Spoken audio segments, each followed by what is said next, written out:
तो guys raw की starting हमें ड्रू मैकिंटायर के सेगमेंट के साथ देखने को मिलती है। ड्रू मैकिंटायर पिछले हफ्ते जे उसो पर अटैक के बारे में बात करते हैं। वो कहते हैं कि मैं डोमिनिक मिस्टीरियो की तरह नहीं हूँ, मैंने जो कुछ भी किया, अगर आप मेरे फैन हो तो आपको पता होगा मैंने ऐसा क्यों किया।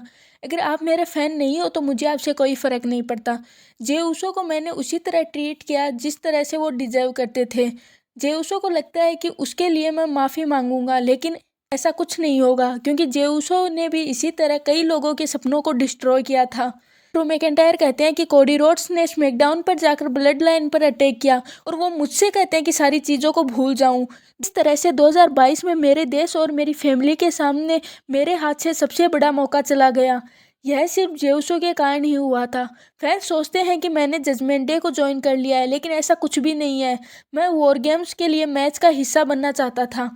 तभी जे उसो की एंट्री होती है। जे उसो कहते हैं कि आपकी वजह से मैं टैग टीम टाइटल्स हारा हूँ, इस पर आप क्या कहना चाहते हैं। लेकिन तभी ड्रू मैकिंटायर के साथ जजमेंट डे फैक्शन के मेंबर्स भी एप्रेन पर खड़े हो जाते हैं और तभी वहाँ पर सेथ रोलेंस, सेमी ज़ेन और कोडी रोड्स आ जाते हैं।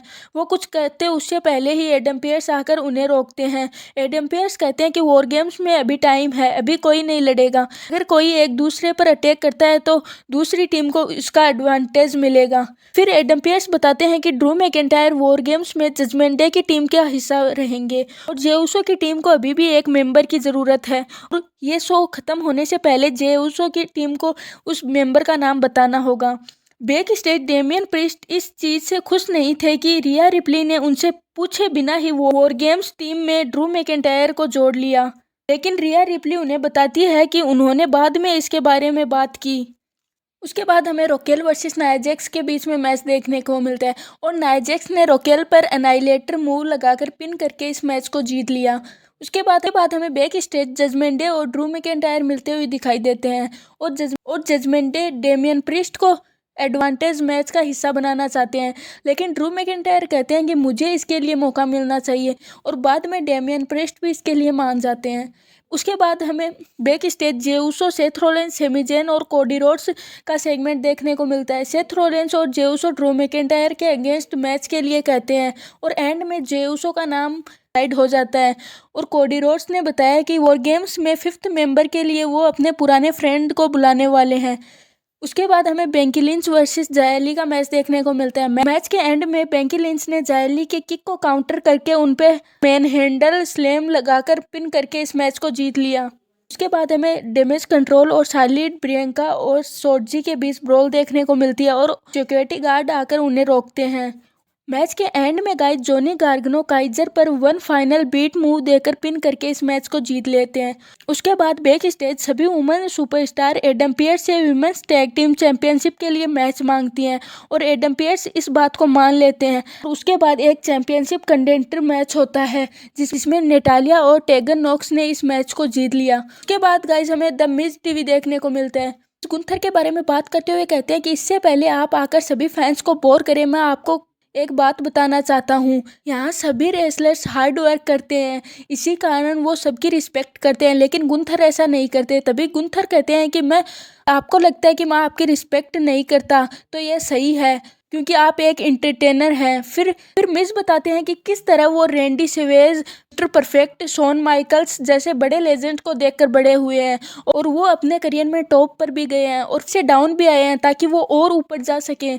फिर मिज गुंथर से कहते हैं कि सर्वाइवर सीरीज में आपको मुझे रिस्पेक्ट देनी होगी क्योंकि मैं इंटरकॉन्टिनेंटल चैंपियन बनूंगा।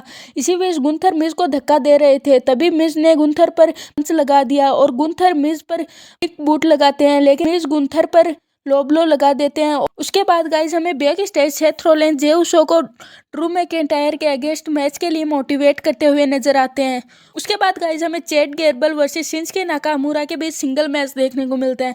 मैच के एंड में शिंसुके नाकामुरा गैब्रियल को टर्नबकल पर मार देते हैं और पिन करके इस मैच को जीत लेते हैं।